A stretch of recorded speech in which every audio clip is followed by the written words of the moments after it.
You're walking in the woods, enjoying a warm afternoon outdoors. Then, in the corner of your eye, something moves. What was that? And finally, you see it. It's a snake. Just inches from your foot. Is it venomous? Will it bite?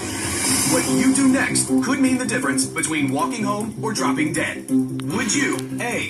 Turn and run as fast as you can? B. Freeze, then back away slowly, trying not to startle the snake? Or C. Use a stick to very gently move the snake out of the way? Your life may hang in the balance. But what do you really know about these cold-blooded predators? These types of animals are slaves to the temperature or the weather around them. So they are active when the temperatures are just right, and they'll take advantage of those little temperature windows depending on the time of year and the time of day. They also take advantage of hot surfaces like sidewalks and roadways to warm themselves. But it can be so hot that the snakes won't be outside during the daytime hours sunning themselves. When that happens during the evening hours, they're perfect temperatures for snakes to be wandering around. The times when we see most envenomations is at dusk. When people are done from work, they go for a jog or go for a hike because it starts cooling down, and that's when they start getting more active.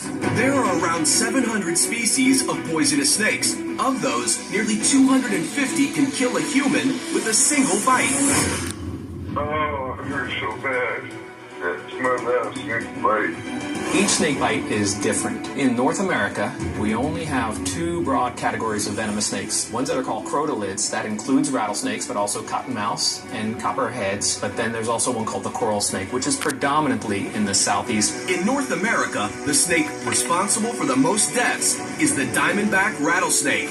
They cause a lot of local tissue destruction because basically it's digesting your hand or whatever it bit because that's how it feeds on its prey. Rattlesnake venom's primary purpose is to stop prey. It attacks your bloodstream and your muscles, and it breaks down tissue. So when that process is happening, there's extreme pain associated with it. Rattlesnakes can strike extremely fast. The fangs are generally folded back in the snake's mouth, and they spring forward. They inject a quick dose of venom into the victim and then pull back. And all this happens in less than a second. And right now, you are definitely within striking range of this snake. What should you do to avoid a nasty bite? The answer? If you chose B, to back away slowly, you might just avoid a bite. Snakes don't tend to be outwardly aggressive. They tend to strike towards movement and body heat. If you move away slowly, you're less likely to agitate the snake. Once you get a few feet away, it's safe to walk away and leave it safely behind. But would it chase you? Can you outrun it? A healthy human being can outrun a snake, like a rattlesnake, very easily. One of the big misconceptions about rattlesnakes is that they will chase you. You can walk quickly away from a rattlesnake if it's crawling towards you, and use common sense. I mean, this is a reasonably easy animal to be around safely. I got this twig. He ain't letting come out. Is there any sense in using a stick to usher the snake away? If you start handling or prodding a snake, you can make the snake feel threatened and increase its aggressive behavior, making it more likely to strike at you. Sooner or later, you mess with a snake, you're gonna get bit.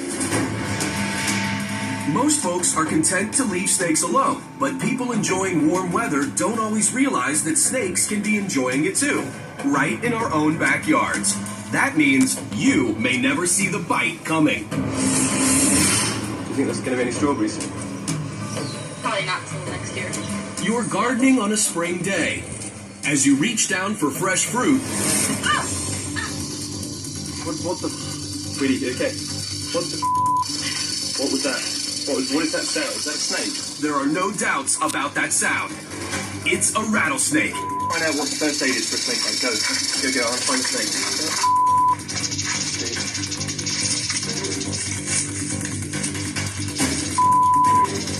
It just sunk its fangs into your hand. Now what? Should you A. Put a tourniquet on your arm, B. Cut the bite and suck out the poison, or C. Elevate the bite? Really hurts. In addition to making a beeline for the hospital, your best bet is C. Elevate the bite area. A lot of us actually recommend to elevate it because unlike with a cobra bite or other types of snakes like that they really paralyze you, what we worry about is more the local tissue destruction. That takes hours and hours for that to fully occur. I know. My hand is being eaten by ravenous ants. The most important things to do, though, is to remove any constrictive clothing or jewelry, because as that swelling progresses, it's going to actually become a tourniquet. But wouldn't a tourniquet or other wrap stop the venom from spreading? A tourniquet is not recommended with most rattlesnake bites. Isolating a venom from a large rattlesnake bite, for instance, in a limb, would just allow it to destroy your fingers and your arms quicker. As the swelling progresses, you can cut off the veins, and then your hand or your arm doesn't get any more blood supply, and it dies. As for sucking the poison out, The cut and suck method of removing venom from a snake bite is often portrayed in television and movies, but has no place in first aid treatment. The venom's not delivered where the holes are. Their fangs are actually fairly long, so you don't know exactly where the venom was delivered, and it's not going to probably come out even if you tried that. You're going to expose yourself to more bleeding. You're probably not going to get a great deal of poison out, and you've got to consider that whoever's doing the sucking is going to get the poison in their mouth, which is certainly something nobody wants.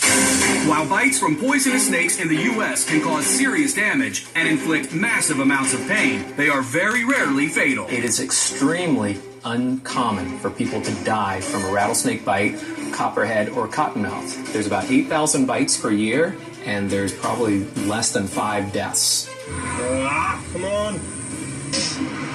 In this case, the woman's boyfriend quickly rushes her to the hospital. That hurt so bad. Even though doctors administer several doses of antivenom, her arm still swells dramatically. It's a painful experience, but she survives.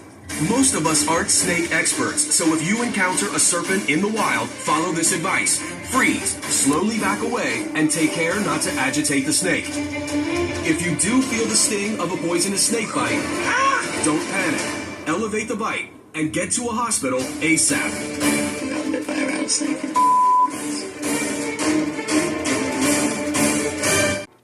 What do rattlesnakes in northern climates often do to survive the winter? The answer, B. When temperatures drop, rattlesnakes have been known to gather by the hundreds in a single den to hibernate through the winter. In the spring, they all emerge and spend several days sunning themselves near the entrance of their winter